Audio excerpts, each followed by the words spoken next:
জাহাঙ্গীরনগর বিশ্ববিদ্যালয়ের ছাত্রলীগের সাবেক নেতা শামীম মোল্লাকে পিটিয়ে হত্যার ঘটনায় অভিযুক্তদের শাস্তি দাবিতে উত্তাল ক্যাম্পাস। সেই সাথে বিশ্ববিদ্যালয় থেকে ছাত্র রাজনীতি বন্ধে উপাচার্যকে ৪৮ ঘন্টার আলটিমেটাম দিয়েছেন সাধারণ শিক্ষার্থীরা। ঘটনা তদন্তে ৩টি আলাদা কমিটি গঠন করেছে বিশ্ববিদ্যালয় কর্তৃপক্ষ। এদিকে এ ঘটনায় দায়ের হওয়া মামলায় অন্যতম আসামি হাবিবুর রহমানকে গ্রেপ্তার করেছে পুলিশ। নাজমুল হুদার তথ্যচিত্রে ডেস্ক রিপোর্ট।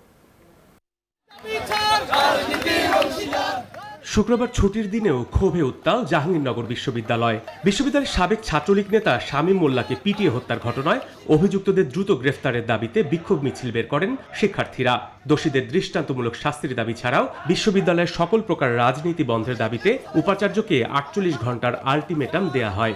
রবিবার সিন্ডিকেটের মিটিং ডেকে ছাত্র রাজনীতি, শিক্ষক রাজনীতি এবং ক্ষমতা রাজনীতি সকল প্রকার দলীয় রাজনীতি সহ কোনো প্রকার রাজনীতি থাকবে না। শুধু বিশ্ববিদ্যালয়ের তদন্ত কমিটিটির এনাফ না, বিশ্ববিদ্যালয়ের প্রশাসনের উচিত অতি সত্বর রাষ্ট্রীয় সংস্থাগুলোর সাথে যোগাযোগ করা, যাতে তাদের বিচারটা নিশ্চিত করা যায়। আমরা চাই না কোনো ধরনের চাপ সৃষ্টি করতে, আমরা চাই বিসি মহোদয়ের কাছে শুনতে যে তিনি আসলে কতদিনের মধ্যে রাজনীতি বন্ধ করতে পারবেন। দোষীদের দৃষ্টান্তমূলক শাস্তি নিশ্চিতে প্রয়োজনীয় সব পদক্ষেপ নেওয়ার আশ্বাস দেয় বিশ্ববিদ্যালয় কর্তৃপক্ষ।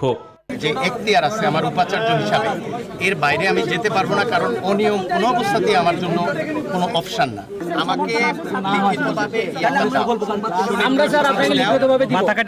আমি আমার যে নতুন যারা প্রশাসনে আসছে তাদের সাথে কথা বলে আমি মিটিং ডাকতে হবে। তো মারধরের ঘটনার সাথে জড়িত থাকায় এরই মধ্যে সমন্বয়ক আহসান লাবিবকে অব্যাহতি দিয়ে বিবৃতি দিয়েছে বৈষম্য বিরোধী ছাত্র আন্দোলন বিশ্ববিদ্যালয় শাখা।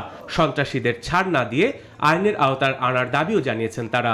মূলত 4 থেকে 5 জন হচ্ছে এই মারামারির ঘটনায় সংশ্লিষ্ট ছিল, তাদেরকে আইডেন্টিফাই করা উচিত। আমরা তীব্র প্রতিবাদ জানাচ্ছি। এদিকে শামীমকে পিটিয়ে হত্যার ঘটনায় শোকের মাতম চলছে পরিবারের সদস্যরাও চাইছেন দোষীদের দৃষ্টান্তমূলক সাজা। কিভাবে তুই খারাপ হয়েছে, কি অপরাধ করছিল যে এজন্য সে মারা গেছে? আমার ছেলেরে রাস্তায় ফেলে কি এর লেগে মারছে, এটার বিচার চাই। এ ঘটনায় আশুলিয়া থানায় দায়ের হওয়া মামলায় অন্যতম আসামি ও সাবেক ছাত্রলীগ নেতা হাবিবুর রহমানকে শুক্রবার সকালে ধামরাইয়ের নিজ বাড়ি থেকে গ্রেফতার করে পুলিশ। এই ঘটনা জিজ্ঞাসা করেছি, উস্কানি ছিল কিনা, এইদিকে লোকেশন ছিল কিনা, এগুলো দেখতেছি। যাকে মারা হয়েছে তার সাথে তার কোনো দ্বন্দ্ব ছিল কিনা, এরকম সবকিছু দেখা হচ্ছে।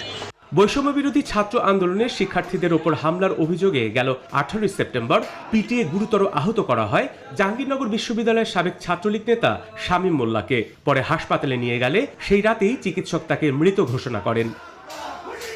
Desk report, news 24।